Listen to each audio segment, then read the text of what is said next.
ഇന്ന് തിരുസഭാ മാതാവ് പെന്തക്കോസ്താ ദിനം ആഘോഷിക്കുന്നു. യേശുവിൻ്റെ ഉത്ഥാനത്തിൻ്റെ 50-ാം ദിനം. ഈ ദിനം പരിശുദ്ധാത്മാവ് അപ്പോസ്തലന്മാരുടെ മേൽ വന്നു.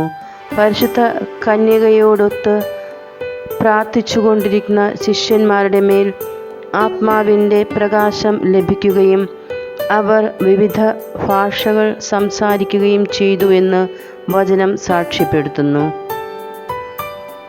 ആത്മാവ് വരുമ്പോൾ യേശു പഠിപ്പിച്ചതെല്ലാം നമ്മെ ഓർമ്മപ്പെടുത്തുമെന്ന് ക്രിസ്തു പറഞ്ഞത് സാക്ഷ്യപ്പെടുത്തുന്ന ശിഷ്യന്മാരുടെ ജീവിതത്തിലുടനീളം നാം കാണുന്നതും യേശു പഠിപ്പിച്ചതെല്ലാം സുവിശേഷമായി വചനമായി എഴുതുകയും ലോകം മുഴുവനും സഞ്ചരിച്ച് അവിടത്തെ പ്രഘോഷിക്കുകയും ചെയ്തു എന്ന് ശിഷ്യന്മാരുടെ പ്രവർത്തനങ്ങളിൽ തന്നെ നാം അറിയുന്നു.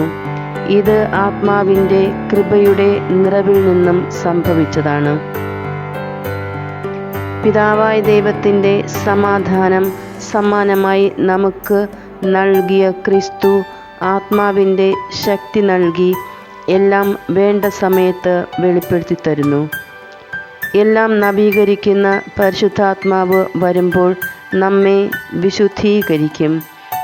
അവിടുത്തെ സ്നേഹത്തിൻ്റെ കതിരുകൾ നമ്മിൽ വീശും. പാപത്തിൽ നിന്നും പാപ സാഹചര്യങ്ങളിൽ നിന്നും നമ്മെ അകറ്റി നിർത്തും.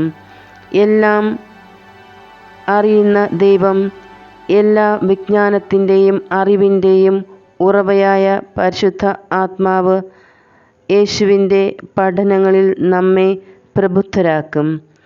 വിശ്വാസത്തിൽ ഉറപ്പിക്കുകയും പ്രത്യാശയിൽ നടത്തുകയും ചെയ്യുന്നു.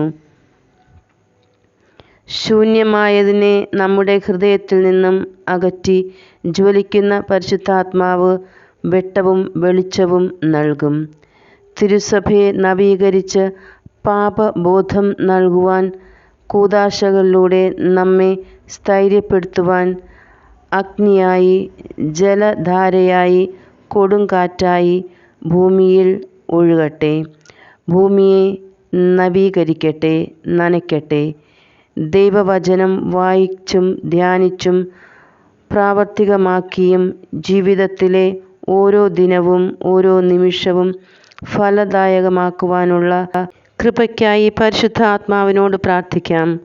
ദൈവം നമ്മെ സമൃദ്ധമായി അനുഗ്രഹിക്കട്ടെ. ഏവർക്കും ഒരു നല്ല ദിനം ആശംസിക്കുന്നു. ആത്മാവേ, അങ്ങയുടെ ചൈതന്യം ഞങ്ങളെ ഏവരെയും എപ്പോഴും നയിക്കട്ടെ.